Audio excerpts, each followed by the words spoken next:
War breaking చూస్తున్నాం. పాక్ తోక వంకరాని మరోసారి తేలిపోయింది. ఇచ్చిన మాటకు కట్టుబడి ఉండదని మళ్లీ నిరూపించుకుంది పాకిస్తాన్.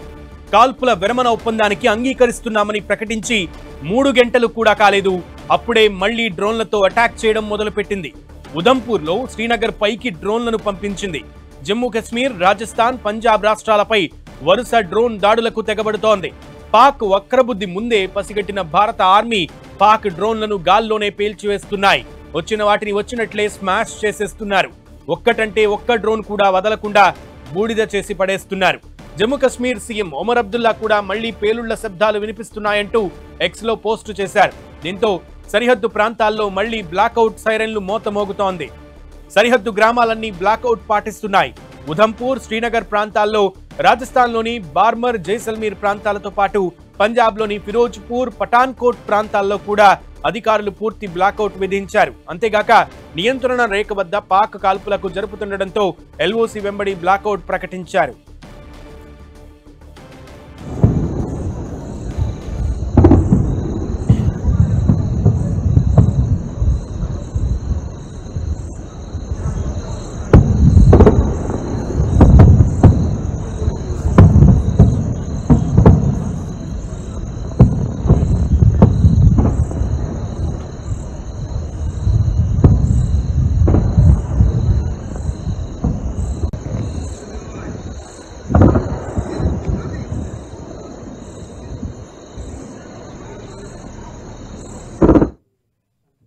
పాక్ మాట మీద నిలబడని తత్వాన్ని మరోసారి రుజువు చేసుకుంది. ప్రపంచ దేశాలకి పాక్ తన వగ్రబుద్ధిని చాటి చెప్పింది. సో గోపి, మా ప్రతినిధి గోపిని అడిగి మరిన్ని వివరాలు తెలుసుకుందాం. గోపి, అటు సరిహద్దు ప్రాంతాల్లో పరిస్థితులు ఏ రకంగా ఉన్నాయి? నిమిషానికి కూడా పరిస్థితులు మారిపోతున్నటువంటి దృశ్యాలు అయితే కనబడుతున్నాయి. సీజ్ ఫైర్ ఒప్పందం ఏమైపోయింది?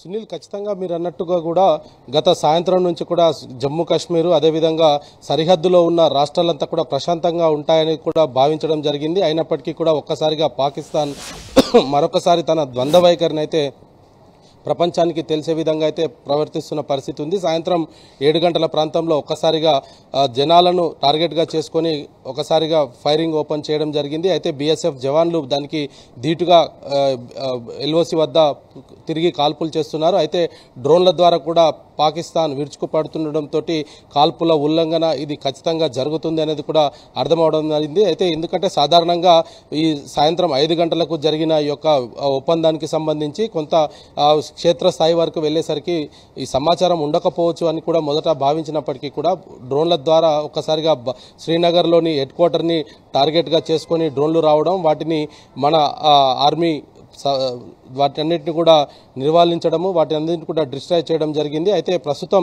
జమ్మూ కాశ్మీర్, శ్రీనగర్లో ఉధృత వాతావరణం అయితే నెలకొన్న పరిస్థితి అయితే కనపడుతుంది. ఎందుకంటే ఈరోజు సాయంత్రం ఉల్లంఘన ఏదైతే ఒప్పందం తర్వాత దానికి సంబంధించిన ఉల్లంఘన జరగడం జరిగింది. అయితే ఈరోజు ఏదైతే ఇటు డొనాల్డ్ ట్రంప్ ప్రకటన తర్వాత కూడా అందరూ కూడా దీనికి సంబంధించిన అంటే పాకిస్తాన్ తోటి ఇక యుద్ధం ముగిసింది అన్న ఒక ఆలోచనతోటి ఉన్నారు. అయితే దాంతోపాటు ఈ రానున్న రోజుల్లో కూడా భారత్ కొన్ని షరతులు విధించే అవకాశాలు ఉన్నాయి. వాటన్నిటికీ కూడా పాకిస్తాన్ తలొగ్గిన తర్వాతే ఈ యొక్క కాల్పులకు సంబంధించిన విరమణ కొంత జరిగిందనేది కూడా భావించడం జరిగింది. అయితే ఎవరు ఊహించని విధంగా శ్రీనగర్, జమ్మూను టార్గెట్గా చేసుకొని ఈ యొక్క పాకిస్తాన్ నుంచి రాడర్స్ను గుర్తించడం జరిగింది. అక్కడి నుంచి ఒక్కసారిగా కూడా డ్రోన్లు వస్తున్నట్టుగా గుర్తించిన నేపథ్యంలోనే వాటన్నిటిని కూడా నిర్వీర్యం చేయడం జరిగింది. ప్రస్తుతం జమ్మూ కాశ్మీర్ అంతటా కూడా బ్లాక్అవుట్ నడుస్తుంది.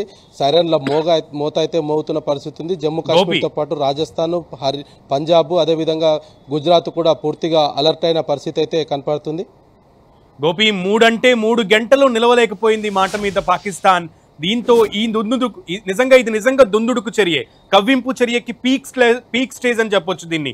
సో దీంతో ఆ సరిహద్దు ప్రాంతాలలో ఎటువంటి గస్తీ నెలకొంది? ఇప్పటికే బీఎస్ఎఫ్ అధికారులకి కీలకమైనటువంటి ఆదేశాలు జారీ చేసినట్లుగా, ఫుల్ ఫ్రీ హ్యాండ్ ఇచ్చినట్లుగా కూడా కేంద్రం అప్డేట్స్ వస్తున్నాయి. దాని గురించి అప్డేట్స్ ఏంటి?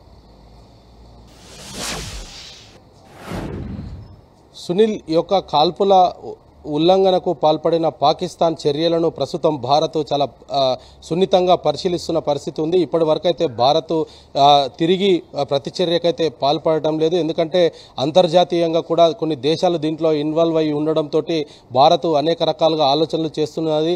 ప్రస్తుతం పాకిస్తాన్ నుంచి వచ్చే డ్రోన్లను మిసైళ్లను కేవలం నివారిస్తుంది. తిరిగి ఫైరింగ్ ఇంకా స్టార్ట్ చేయలేదు. అయితే పాకిస్తాన్ ఏదైతే ఒప్పందం చేసుకున్న 3 గంటల్లోనే తన బుద్ధిని మరొకసారి ప్రపంచానికి తెలియజేసింది. అయితే అందులో ఏదైతే సమన్వయ లోపం కావచ్చు లేదా ఒకరి మాట ఒకరు వినని తత్వం అయినా అయి ఉండాలనేది కూడా కొంతమంది చెప్తున్న పరిస్థితి అయితే ఉంది. అయితే పాకిస్తాన్ మాత్రం దీనిపైన తగిన మూల్యం అయితే చెల్లించుకోక తప్పదని చెప్పుకోవచ్చు. ఎందుకంటే కాల్పులకు సంబంధించి కూడా భారత్ తోటి ఒప్పందమైన 3 గంటల్లోనే ఈ యొక్క మరొక మారు తిరిగి జమ్మూ కాశ్మీర్లోని శ్రీనగర్ హెడ్ క్వార్టర్ని టార్గెట్గా చేసుకొని డ్రోన్లను పంపడం అనేది ఖచ్చితంగా పాకిస్తాన్ ఇదొక దుస్సాహసం అని చెప్పుకోవచ్చు. అయితే దీన్ని ప్రపంచ దేశాల ముందు ఏ విధంగా భారత్ ఉంచబోతుంది అనేది కూడా దీంట్లో ఒక కీలకమైన మలుపుగా మారే అవకాశం ఉంటుంది. ఎందుకంటే మనం కూడా రిటర్న్ ఫైర్ చేసినా లేదా పాకిస్తాన్ దాడికి ప్రతిదాడి చేసినప్పుడు వాళ్ళు దాడి చేశారు వీళ్ళు దాడి చేశారనే పరిస్థితి వస్తుంది. కాబట్టి అటువంటి విషయాల్లో భారత్ కొంచెం ఆచితూచి వ్యవహరిస్తున్న పరిస్థితి ఉంది.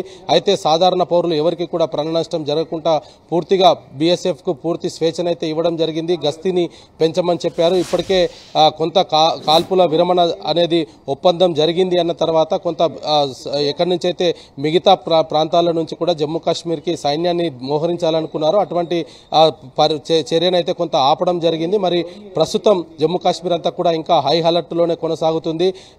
పూర్తిగా జమ్మూ కాశ్మీర్ పూర్తిగా కూడా బ్లాక్అవుట్ లో ఉంది. అయితే డ్రోన్లతోటి ఎటువంటి మిసైల్స్ తోటి వచ్చినా భారత్ వాటన్నిటిని కూడా సమర్థవంతంగా నిర్వీర్యమైతే చేస్తుంది.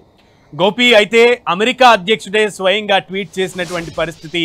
సో అమెరికా అధ్యక్షుడు ఎంటర్ అయిన తర్వాత సౌదీ అరేబియా అలాగే అమెరికా రెండు కూడా ఈ శాంతి చర్చలకి వాళ్ళు పాలు పంచుకున్నారు, క్రియాశీలక పాత్ర పోషించారు అని అందరూ కూడా ఆనందపడ్డారు. ఎన్ఎస్ఏకి భారత్ నుంచి ఫోన్ వెళ్ళిందా పాక్ కవింపు చర్యలకు సంబంధించి? రైట్, ఇదంతా ఒకవైపు జమ్మూ కాశ్మీర్లో ఇంత ఉధృత వాతావరణం అయితే ఒకవైపు కొనసాగుతుంది. అయితే దీనికంటే ముందే ఈ యొక్క కాల్పుల విరమణ తర్వాత ఏం చేయాలి, ఎలాంటి విషయాలపైన ముందుకు వెళ్లాలన్న దానిపైన ప్రధాని నివాసంలోనే ఇటు రక్షణ శాఖ మంత్రి రాజ్నాథ్ సింగ్, అదేవిధంగా విదేశాంగ శాఖ మంత్రి జైశంకర్, వీళ్ళంతా కూడా త్రివిధ దళాధిపతులు, అదేవిధంగా ఆర్మీ చీఫ్ కూడా ఆయనతో భేటీ అయ్యి కీలకంగా చర్చ జరుపుతున్న సమయంలోనే ఈ యొక్క కాల్పుల ఉల్లంఘనకు సంబంధించిన సమాచారం కూడా వారికి తెలిసింది. అయితే వాళ్ళు ఏ విధంగా రియాక్ట్ అయ్యారు, అక్కడి నుంచి ఎటువంటి ప్రతిస్పందన వస్తుంది అనేది కూడా మరి కాసేపట్లో తెలిసే అవకాశాలు అయితే కనపడుతున్నాయి. ఖచ్చితంగా అంతర్జాతీయంగా పాకిస్తాన్ ఈ యొక్క చర్యను మాత్రం ప్రపంచ దేశాలకు తెలిసే విధంగా భారత్ ఈ పాకిస్తాన్కు బుద్ధి చెప్పే ప్రయత్నం చేస్తుంది అనేది మాత్రం ఒక క్లారిటీ అయితే ఉంది. ఎందుకంటే కాల్పుల విరమణ అనేది జరిగిన తర్వాత తిరిగి కవ్వింపు చర్యలు చేపట్టడము, డ్రోన్లను కూడా భారత్ భూభాగంలోకి పంపే ప్రయత్నం చేయడము, అదేవిధంగా మిసైల్స్ ను ప్రయోగించడం అంటే ఖచ్చితంగా పాకిస్తాన్ ఇది ఒక సాహసం చేస్తుందని చెప్పొచ్చు. ఎందుకంటే అమెరికా లాంటి దేశాల సహాయం లేకపోతే పాకిస్తాన్ బతికే పరిస్థితి కనపడతలేదు. ఎస్ గోపి, అయితే ముఖ్యంగా పాకిస్తాన్లో ఎప్పుడు కూడా ప్రభుత్వానికి ఆర్మీకి ఒకదాని మీద ఒకటి పెత్తనం చేయాలన్నటువంటి తపనే ఉంటుంది. సో ఇక్కడ కూడా మిస్కమ్యూనికేషన్ చాలా క్లియర్గా కనబడుతోంది. ఈరోజు జరిగినటువంటి దాడుల్లో ఒక పక్కన ప్రభుత్వం ఏమో సీజ్ ఫైర్కి అంగీకరిస్తే ఇంకో ప్రక్కన ఆర్మీ దానికి తూట్లు పొడిచినటువంటి పరిస్థితి ఉంది. సో ఇది క్లియర్గా ప్రపంచానికి అటు ప్రభుత్వానికి సఖ్యత, ఆర్మీకి సఖ్యత లేదు పాకిస్తాన్లో అనేది అయితే క్లియర్గా తెలుస్తోంది. శ్రీకాంత్, మీరు చెప్పినట్టుగా పాకిస్తాన్ నడపడం లేదు, పాకిస్తాన్ ప్రభుత్వాన్ని పూర్తిగా పాకిస్తాన్ ఆర్మీ నడుపుతుందనేది కూడా అనేక సార్లు కూడా ప్రపంచానికి రుజువైన పరిస్థితి ఉంది. అయితే గతంలో కూడా పాకిస్తాన్ ప్రధాని ఎవరు ఉన్నా కూడా ఆర్మీ చేతిలోనే ఆయన కీలుబొమ్మలా ఉండే పరిస్థితి అయితే ఉంది. అయితే ఇప్పుడు ఇటువంటి కాల్పుల విరమణకు సంబంధించి కూడా ఇటువంటి పరిస్థితిలో ఖచ్చితంగా పాకిస్తాన్ దీనికి తగిన మూల్యం చెల్లించుకోక తప్పదు. అయితే ఒకటి అంతర్గతంగా వీళ్ళ మధ్యన అంటే ఇటు పాకిస్తాన్ ఆర్మీకి అదేవిధంగా పాకిస్తాన్ ప్రభుత్వానికి కూడా ఉన్న ఈ యొక్క గ్యాప్ అనేది కూడా ప్రపంచ దేశాలకు తెలిసిపోతుంది. మరొక వైపు పాకిస్తాన్ ఆర్మీ ఉగ్రవాదాన్ని ఏ విధంగా శిక్షణ ఇస్తుందో, ఎందుకంటే ప్రతిసారి కూడా ప్రభుత్వం ఇదే విషయాన్ని చెప్తుంది, పాకిస్తాన్లో ఉగ్ర కార్యకలాపాలన్నిటికీ కూడా పాకిస్తాన్ సైన్యమే కారణము, వాళ్ళందరికీ కూడా ట్రైనింగ్ ఇచ్చేది పాకిస్తాన్ ఆర్మీ క్యాంపులోనే ఈ ట్రైనింగ్ సెంటర్స్ అన్నింటినీ కూడా నిర్వహిస్తున్నారనేది కూడా అనేక సార్లు చెప్పడం జరిగింది. ప్రస్తుతం అదే కూడా ప్రపంచానికి రుజువయ్యే పరిస్థితి అయితే కనపడుతుంది. ఒకవైపు ప్రభుత్వం కాల్పుల విరమణ చేయాల్సిందే అంటూ కూడా చెప్పడము, అదేవిధంగా ఇటు పాకిస్తాన్ ఆర్మీ మాత్రం దాన్ని పెడచెవిన పెట్టి కాల్పులకు తెగబడడం అనేది కూడా ఈ ఇద్దరు మధ్యలో ఇటు పాకిస్తాన్ ఆర్మీకి ప్రభుత్వానికి పొంతన లేదనేది కూడా అర్థమవుతుంది. సునీల్, ఎగ్జాక్ట్లీ గోపి. అయితే ఇప్పటికే కేంద్ర ప్రభుత్వం అన్ని రాష్ట్రాల సిఎస్ లతో ప్రత్యేకంగా కాన్ఫరెన్స్ కాల్ చేసినట్టుగా తెలుస్తోంది. సో కీలకమైనటువంటి సమావేశం నడుస్తున్నట్లుగా అర్థమవుతోంది. సో ఏం జరగబోతోంది అంటే ఏం చెప్తున్నాయి ఢిల్లీ వర్గాలు?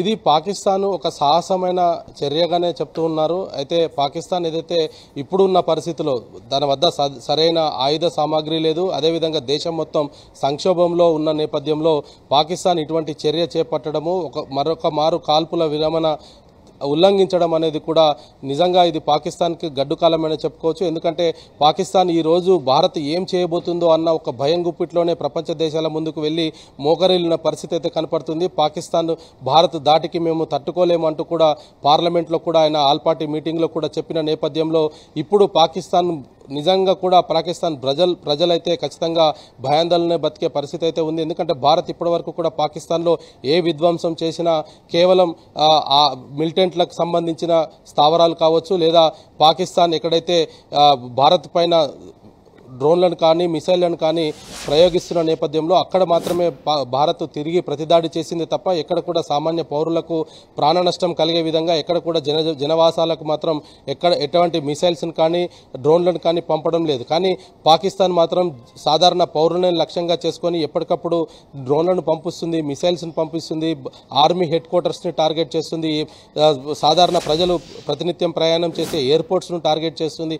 సో ఇవన్నీ కూడా గత 4-5 రోజులు కూడా చూస్తూ వచ్చాం. అయితే ఈ రోజు సాయంత్రం ఒప్పందం తర్వాత ఖచ్చితంగా పాకిస్తాన్ ఇవన్నీ కూడా ఆపేస్తుంది, భారత్ షరతులను అంగీకరిస్తుంది, భారత్ ఎటువంటి విషయాలు చెప్పినా దానికంతా తలగ్గుతుంది అనేది మాత్రం ఖచ్చితంగా భావించాము. అయినప్పటికీ పాకిస్తాన్ తన వక్రబుద్ధిని కూడా ప్రదర్శిస్తూ మరొక మారు కాల్పులకు పాల్పడడం అంటే ఇది నిజంగా కూడా రేపటి నుంచి పాకిస్తాన్ పరిస్థితి ఏంటి అనేది కూడా కొంత ప్రశ్నార్థకంగా మారిన పరిస్థితి ఉంది. ఇప్పటికే ఆర్మీకి ప్రభుత్వానికి పొంతన లేకపోవడము, ఆర్మీ చర్యలంతా కూడా ప్రభుత్వం ఆధీనంలో జరగకపోవడమే ప్రస్తుతం ఇటువంటి పరిస్థితులకు కారణం అనేది తెలిసింది. కానీ ప్రస్తుతం భారత సైన్యం కూడా ఆచితూచి వ్యవహరిస్తున్న పరిస్థితి ఉంది. ఎక్కడ కూడా తొందరపాటు చర్యలకు పాల్పడట్లేదు. ఏదైతే ఎల్ఓసి వెంట కాల్పులు జరిపితే వాటికి ధీటుగా కాల్పులు జరుపుతున్నారు. డ్రోన్స్, మిసైల్స్ లాంటివి భారత భూభాగంలోకి వచ్చిన వెంటనే వాటన్నిటిని కూడా నిర్వీర్యం చేస్తున్న పరిస్థితి అయితే ఉంది. మరి ఇప్పటికే ఒక ప్రధాని అధ్యక్షతన హై లెవెల్ మీటింగ్ అయితే జరుగుతున్న నేపథ్యంలో మరి ఈ సమయంలోనే ఇటువంటి కాల్పుల ఉల్లంఘనలో ఎటువంటి నిర్ణయాలు తీసుకోబోతుంది భారత ప్రభుత్వం అనేది కూడా